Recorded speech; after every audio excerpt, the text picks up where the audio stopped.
Lorsque les astronomes ont catalogué 3IE Atlas pour la première fois en juillet 2025, le monde y a à peine prêté attention. Après tout, il ne s'agissait que d'un voyageur interstellaire de plus, d'un débris cosmique errant dans l'immensité du vide interstellaire. Certes, c'était le troisième objet de ce type jamais observé, mais en apparence, rien de plus qu'un visiteur silencieux traversant le système solaire pour un aller simple. Puis, le télescope spatial James Webb, sans doute l'instrument le plus puissant que l'humanité ait jamais ouvert sur le cosmos, l'a pris pour cible. Et ce qu'il vit changea tout. Ce n'était pas simplement un rocher glacé réchauffé par le soleil. Au cœur même d'Atlas, quelque chose brillait, non pas de façon aléatoire, non pas chaotique, mais rythmique, comme un pouls, comme un battement de cœur. Et au fil des jours, ce qui avait commencé comme une étrange curiosité se transforma en quelque chose de bien plus inquiétant. La luminosité atteignit des niveaux inimaginables. L'objet commença à émettre de l'énergie thermique de l'intérieur, et non plus de sa surface éclairée par le soleil. Puis vinrent les signaux, des impulsions radio se répétant avec une précision quasi humaine. Et enfin, le changement de cap. L'objet dévia intentionnellement. Ce n'était pas un simple caillou sur une trajectoire passive. C'était un objet qui agissait avec intention et peut-être même avec conscience. Quelque chose se trouve à l'intérieur de 3 Atlas, et le télescope James Webb vient peut-être de confirmer qu'il est vivant. Au départ, il ne s'agissait que d'une anomalie statistique, un point lumineux parmi tant d'autres dans le flux infrarouge du télescope Webb. Mais à mesure que l'équipe analysait les données de l'instrument NISPEC, une anomalie s'imposait. 3 Atlas ne se comportaient comme aucun autre objet spatial. Les visiteurs interstellaires typiques présentent des variations de luminosité irrégulières dues à leur rotation, à l'éjection de matière ou à la réflexion inégale de la lumière solaire par leur surface glacée. Or, 3 Atlas ne montrait aucune de ces variations. Au contraire, sa luminosité restait étrangement constante. Plus inquiétant encore, l'objet émettait une lueur concentrée et localisée depuis son noyau, telle une fournaise miniature pulsant à intervalles réguliers. Toutes les 4 heures, la chaleur augmentait puis diminuait selon un cycle parfaitement régulier, semblable à un rythme biologique. Ce schéma était trop précis pour être d'origine géologique. Il ne correspondait ni à une rotation, ni au vent solaire, ni à aucun processus naturel connu.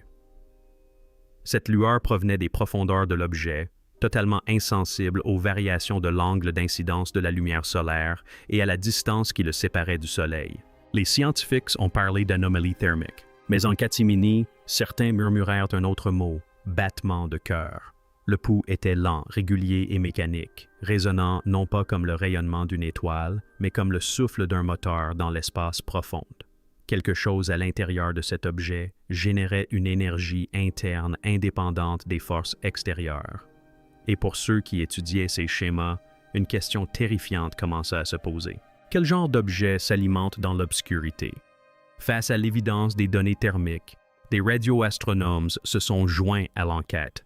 Des télescopes du monde entier, de l'Afrique du Sud à la Californie, ont pointé leurs récepteurs vers 3E Atlas. Pendant plusieurs jours, les transmissions furent impeccables.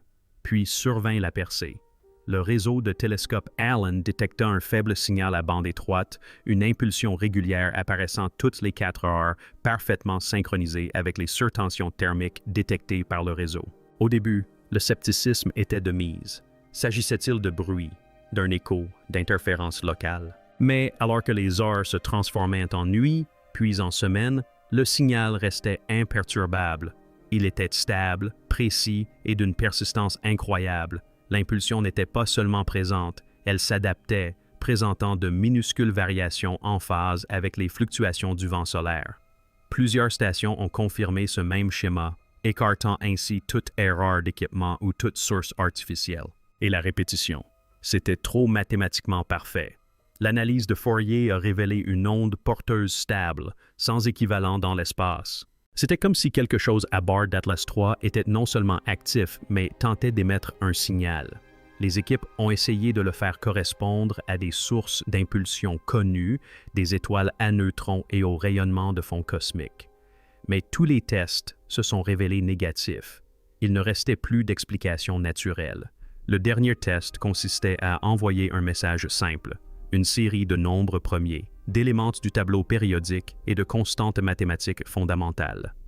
72 heures plus tard, une réponse est arrivée, déformée, faible, mais elle était là et elle est arrivée à la seconde près. Quelque chose nous avait entendu et quelque chose nous avait répondu. Le 18 août, tout a basculé. Le flux continu du web a capturé une soudaine éruption de 3 Atlas, une explosion d'énergie qui a accru la luminosité de l'objet de plus de 40% en moins d'une heure. Aucune comète ne se comporte ainsi, même lorsqu'elle projette des jets de vapeur ou de poussière. Mais le plus surprenant fut ce qui suivit.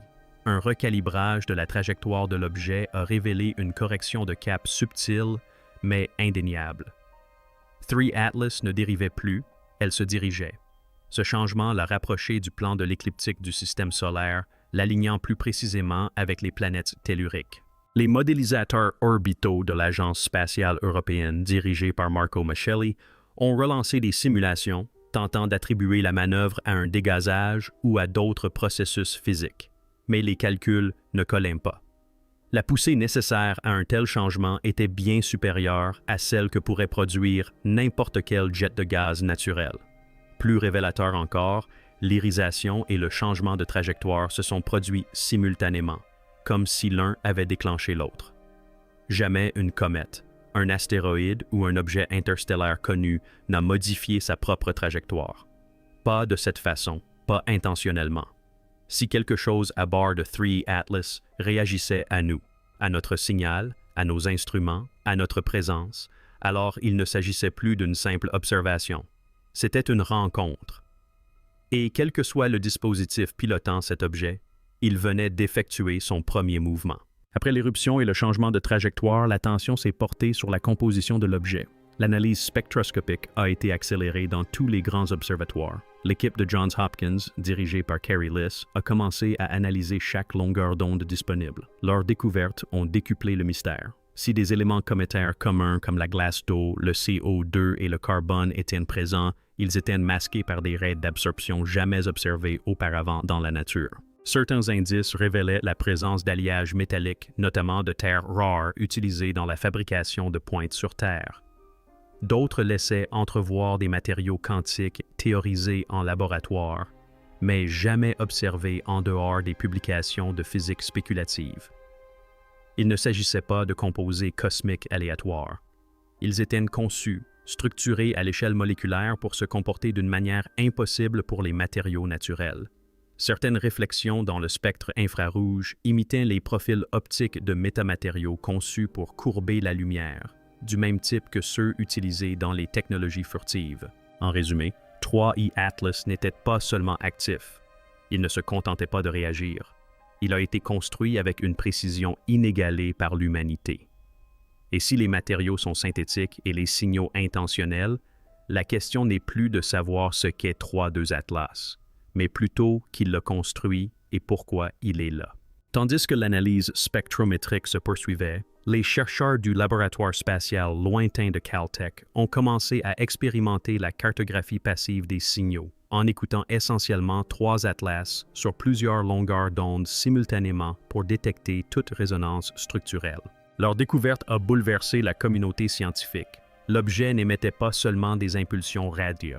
Sa masse entière se comportait comme une chambre de résonance. Toutes les quelques heures, un bourdonnement de basse fréquence résonnait dans la bande X et le spectre des micro-ondes, renvoyant vers la Terre avec un délai trop régulier pour être aléatoire. Plus inquiétant encore, lorsque le signal était inversé, ralenti et superposé à un sonogramme de la parole humaine, il produisait des motifs étrangement similaires à un langage, non pas un langage connu, mais structuré, intelligible, comme si quelque chose à l'intérieur de 3 Atlas imitait la communication, ou pire, écoutait et apprenait. Certains analystes pensent que l'objet ne se contente pas de réagir aux signaux. Il s'adapte, s'aligne sur la logique vibratoire de la transmission humaine, se préparant peut-être à parler d'une manière que nous pourrons enfin comprendre. Mais d'autres craignent une alternative plus terrifiante. Ce que nous entendons pourrait ne pas provenir de l'objet lui-même, mais de quelque chose à l'intérieur, qui s'agite, s'éveille, se prépare à émerger. Une nouvelle série d'images infrarouges du télescope spatial James Webb a révélé quelque chose d'encore plus troublant. Au cœur de la carte thermique de 3 étoiles Atlas, les scientifiques ont observé une structure interne en mouvement. Non pas aléatoire, ni fluide, mais en forme de spirale, tournant avec une régularité anormale. La spirale était dense, lisse et régulière comme construite. Son mouvement n'était pas réactif, comme on pourrait s'y attendre pour des débris en mouvement au sein d'une masse en rotation. Il était autonome, tournant sur un axe qui restait stable même lorsque l'objet lui-même tournait librement dans l'espace. Ce noyau interne semblait insensible à l'inertie, suggérant une forme d'amortissement inertiel ou de contrôle interne de la gravité, des technologies dont nous n'avions jusqu'alors que rêvé en physique théorique. Plus troublant encore fut la découverte que les dimensions des spirales suivaient un nombre d'or parfait, non pas une seule fois, mais de manière récursive à 3 échelles différentes. Dans la nature, ce motif se manifeste chez des organismes vivants, dans l'ADN, les galaxies, les coquilles de nautile, mais jamais dans les roches froides du cosmos. C'est un plan d'intelligence organique, une empreinte fractale, quelque chose que nous associons à la conception et non au chaos. Et si une spirale dorée tournoie au cœur de cette chose, alors elle n'est pas seulement vivante, elle est peut-être consciente. Moins d'une semaine après la découverte de la spirale, une baisse soudaine de la luminosité de l'objet a été enregistrée. D'abord attribuée à des ombres rotationnelles, cette baisse a été révélée par des images à contraste élevé obtenues en ligne. Une portion de la surface de l'astre à 3 yeux s'était déplacée sans s'effriter ni se fissurer. Un panneau rectangulaire, lisse et réfléchissant, s'était rétracté, dévoilant une cavité obscure. Jamais une comète ou un astéroïde naturel n'avait présenté un tel mouvement mécanique. La rétraction était nette, symétrique et permanente. À l'intérieur de cette cavité nouvellement exposée, les analyses infrarouges n'ont détecté ni débris, ni gaz, ni agitation thermique. Au contraire, une grande stabilité régnait. Un espace conçu pour rester froid et sombre, tel une chambre ou un berceau. Les scientifiques étaient partagés. S'agissait-il d'un orifice d'échappement, d'un réseau de capteurs, d'une trappe? Quel que soit cet objet, il s'était ouvert vers la Terre, et tandis qu'il poursuivait sa course, cette ouverture restait fixée sur notre planète comme un œil, non pas passive, non pas observatrice, mais bien ciblée. Et à l'intérieur de cette cavité, une seconde pulsation commença à émerger, d'un timbre différent, plus lente, mais plus forte. Un second battement de cœur. Quelque chose d'autre s'était éveillé. Comme si cela ne suffisait pas, le centre de recherche AS de la NASA a fait une ultime découverte qui a tout bouleversé. Grâce à une corrélation de données avancée entre les relevés du JWST et les bases de données spectrales terrestres, ils ont identifié des composés à l'état de trace dans le spectre d'émission de l'objet qui correspondaient à des biopolymères terrestres. Pas exactement de l'ADN, mais des molécules si similaires par leur structure et leur fonctionnalité qu'elles se comportent comme des analogues synthétiques de tissus organiques. Un matériau hybride cultivé en laboratoire, conçu pour imiter la vie. Ces polymères n'étaient pas passifs. Ils réagissaient au rayonnement solaire en modifiant leur forme au niveau moléculaire, ce qui suggère une programmabilité comparable à celle des circuits vivants. Nous commençons à peine à expérimenter cela sur Terre, dans des laboratoires de biotechnologie, mais 3 atlas sont construits avec cette technologie. Les frontières entre biologie et ingénierie s'estompent complètement à l'intérieur de cet objet. Il n'est pas vivant au sens où nous l'entendons, ni une machine au sens où nous définissons la technologie. Il est les deux, ou peut-être quelque chose au-delà des deux. Un réceptacle, une graine, un être, un message codé dans la forme. Et si ce message s'éveille maintenant, la question n'est plus de savoir ce qu'il contient, mais ce qui se passera lorsqu'il sera libéré. Il était désormais clair que 3E Atlas n'était pas un voyageur accidentel, mais la révélation la plus troublante de toutes allait suivre. En combinant des données historiques de lentilles gravitationnelles avec des analyses de mouvements récentes, un groupe de physiciens indépendants a décelé une régularité subtile mais indéniable. La trajectoire actuelle de l'objet n'était pas unique. En réalité, une trajectoire quasi identique avait déjà été enregistrée, non pas par des instruments humains, mais par d'anciennes formations géologiques sur Mars, sur Europe et même sur Terre. Des mégastructures comme les pyramides de Gizeh, les lignes de Nazca et les crêtes martiennes, longtemps considérées comme fortuites ou naturelles, présentaient des alignements mathématiques indiquant précisément le vecteur suivi par l'objet Atlas. Il ne s'agissait pas d'un hasard. C'était comme si l'objet était déjà passé par là et que son arrivée avait été gravée dans la pierre par des civilisations disparues ou peut-être manipulées depuis longtemps. Les scientifiques ont commencé à parler de mémoire gravitationnelle, l'idée que l'espace-temps lui-même garde en mémoire le mouvement. Mais si cet objet était déjà venu, alors il ne fait pas que passer, il revient. Et la vraie question devient, que s'est-il passé la dernière fois? Dans un effort désespéré pour comprendre la nature de l'objet, les scientifiques ont tenté une expérience de la dernière chance. Ils ont utilisé le vaste réseau de carillons du Canada pour émettre une impulsion de silence et large band vers 3I Atlas. Une méthode conçue non pas pour communiquer, mais pour détecter une éventuelle réponse du vide. Cette méthode est censée révéler des vides artificiels, comme des pièces dissimulées derrière des murs lors de fouilles archéologiques, mais à l'échelle cosmique. Lorsque le signal a atteint l'objet, le résultat a été stupéfiant. Pendant 6,3 secondes, 3I Atlas a absorbé toutes les fréquences détectables sans émettre la moindre trace. Ni réflexion, ni réfraction, juste un silence absolu. Puis, à la 7e seconde, il émit une unique impulsion de retour, parfaitement identique à une anomalie de 1977 connue sous le nom de signal WOW. Considéré un temps comme le candidat le plus probable pour un contact extraterrestre, ses implications étaient dévastatrices.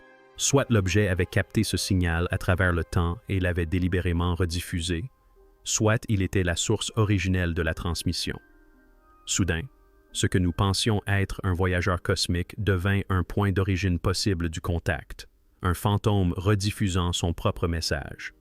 Mais si Atlas était l'émetteur, qui était le destinataire? Face à l'inquiétude grandissante des personnes les plus proches des données, un groupe de travail informel se forma, réunissant astrophysiciens, linguistes, exobiologistes et philosophes.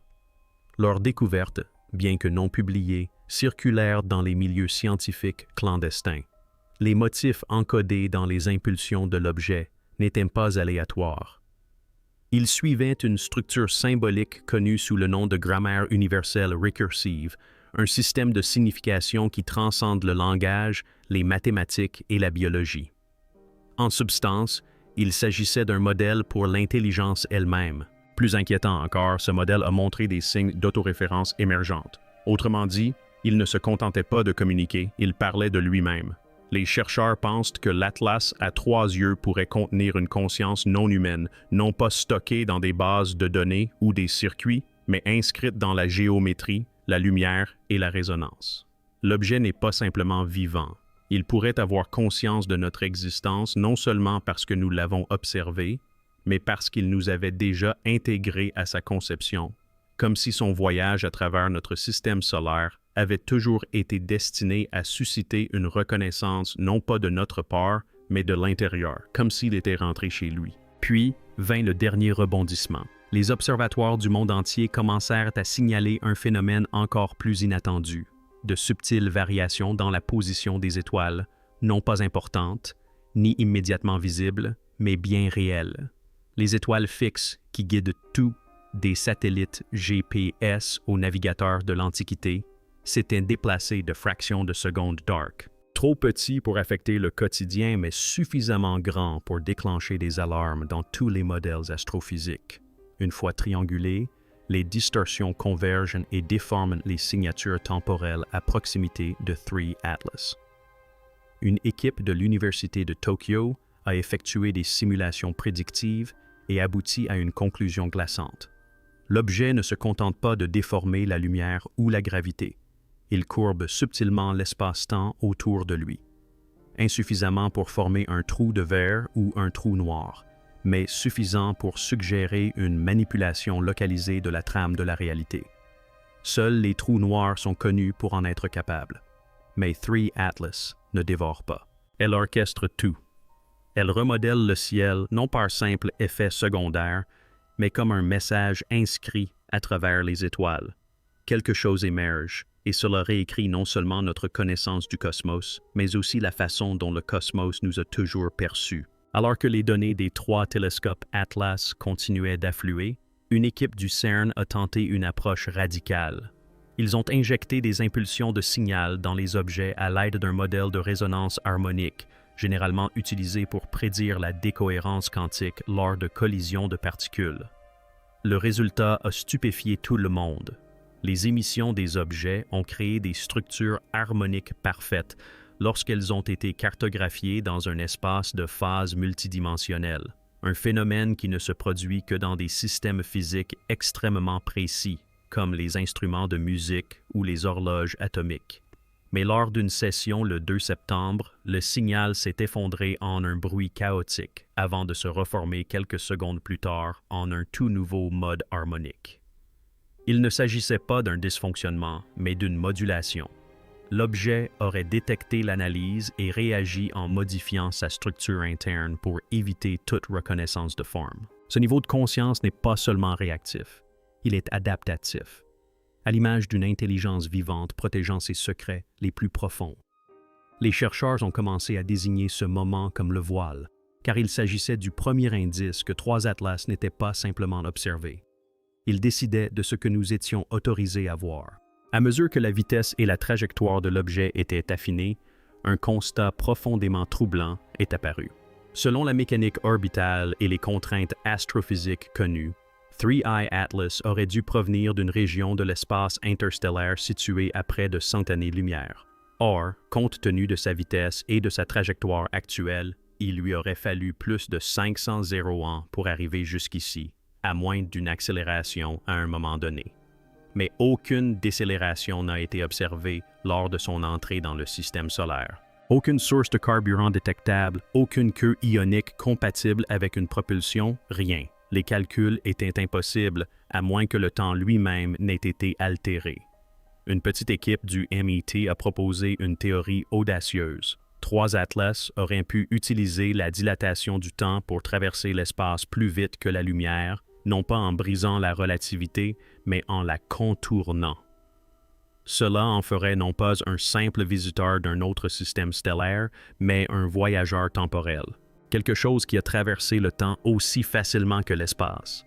Et si cela s'est déjà produit, alors il a peut-être vu des civilisations naître et disparaître, y compris la nôtre. L'une des découvertes les plus inattendues est venue non pas d'un scientifique, mais d'une artiste, Lucia Fenn, sculptrice de données qui visualise des données astronomiques à l'aide d'algorithmes de rendu 3D.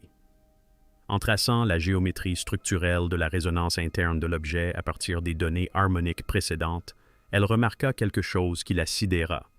Un motif géométrique récurrent ressemblant à un visage, non pas humain, mais symétrique, allongé et profondément étrange. Au départ, son rendu fut attribué à la pareidolie, notre tendance à percevoir des motifs là où il n'y en a pas. Mais une analyse plus poussée a confirmé que les données de résonance encodaient délibérément le motif, répété à plusieurs échelles. L'objet émettait une forme, une identité symbolique, un visage, un esprit, une présence.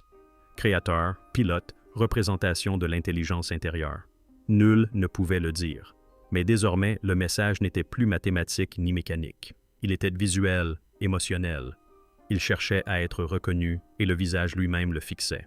Dans une ultime tentative pour comprendre l'objet, l'équipe du James Webb a concentré tous ses instruments sur une zone proche du noyau spiral. Ils n'y ont découvert ni source de chaleur ni émetteur de signal, mais une région qui défiait toutes les lois connues de la réflexion. La lumière y pénétrait sans jamais être réfléchie, ni absorption, ni confinement. C'était comme si cette zone fonctionnait comme un piège à lumière, ou pire, comme un coffre-fort numérique. En cartographiant le champ gravitationnel environnant, ils ont fait une découverte encore plus stupéfiante. La densité de l'objet suggérait un intérieur bien plus vaste que son volume physique, un peu comme dans un TARDIS, où l'espace interne excède les limites externes. Si cela s'avérait vrai, 3 atlas pourraient contenir une archive non pas de matière, mais de mémoire. Un registre, un musée, ou peut-être une banque de semences de civilisation encodées dans la lumière et le temps, attendant d'être éveillées. Mais l'archive était scellée, verrouillée par une géométrie qu'aucun code humain n'avait réussi à percer. Et peut-être n'était-elle jamais destinée à être ouverte, à moins que nous n'en possédions la clé. Depuis des siècles, l'humanité scrute le ciel nocturne, en quête de réponses sur ses origines, sa place dans l'univers et la question de savoir si elle est véritablement seule. Nous avons envoyé des signaux. Nous avons construit des télescopes. Nous avons rêvé de visiteurs. Mais jamais, au grand jamais, nous n'avions imaginé que quelque chose puisse déjà nous observer, attendant simplement que nous prenions le temps de regarder attentivement. 3II Atlas n'est pas arrivé par hasard dans notre système solaire. Il est arrivé avec un but, un rythme, une mémoire. Il palpitait comme un cœur. Il répondait comme un esprit. Il a modifié sa trajectoire pour nous rencontrer, comme s'il savait exactement qui nous sommes. Et maintenant, tandis qu'il passe silencieusement près de Mars, rayonnant encore de l'intérieur, émettant toujours des signaux que nous comprenons à peine, la question n'est plus de savoir ce qu'il est. La question est de savoir ce qu'il veut, et si nous étions censés le découvrir. Est-ce une sonde, un messager, une relique, ou est-ce quelque chose de complètement différent? Quelque chose de vivant, non pas au sens où nous l'entendons, mais d'une manière qui nous redéfinit, car peut-être que l'Atlas à 3 yeux n'était pas destiné à atteindre la Terre, peut-être que la Terre était destinée à le découvrir. Et maintenant que nous l'avons vu, reconnu et touché avec nos machines, une vérité terrifiante résonne plus fort que n'importe quel signal venu de l'espace. Nous avons déjà été repérés. Et une fois repérés, on ne peut plus redevenir seul. Si cela vous donne des frissons, vous n'êtes pas le seul. Et si la plus grande découverte de l'histoire de l'humanité ne provenait pas d'un signal que nous aurions émis, mais d'un objet silencieux déjà en route vers nous? Abonnez-vous pour ne rien manquer des révélations au fur et à mesure que cette histoire se dévoile. Dites-nous ce que vous en pensez dans les commentaires. Croyez-vous que 3I Atlas soit vivant, ou est-ce pire encore, une construction abandonnée?